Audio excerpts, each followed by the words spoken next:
তো বন্ধুরা দেখতেই পাচ্ছেন এখানে দুটো কালো দেশি পায়রা আছে, মাথায় ঝুঁটি, পায়ে পালক, একই জোড়ের বাচ্চা।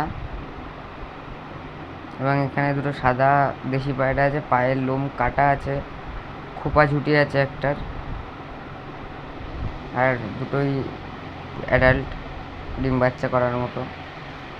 এখানেও দুটো দেশি পায়রা আছে, সাদা মাথায় ঝুঁটি, পায়ে পালক, মাথায় স্পাইক ঝুঁটি আছে, পায়ের লোম কাটা আছে, নিউ অ্যাডাল্ট।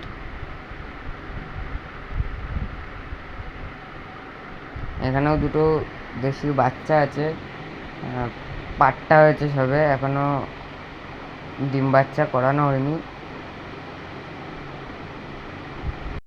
এখানে একটা সাদা দেশি মাদি পায়রা আছে, পায়ের লোমগুলো কাটা আছে। আপনাদের দেখে যদি পছন্দ হয় তাহলে আপনারা স্ক্রিনে দেওয়া নাম্বারের সাথে যোগাযোগ করতে পারেন।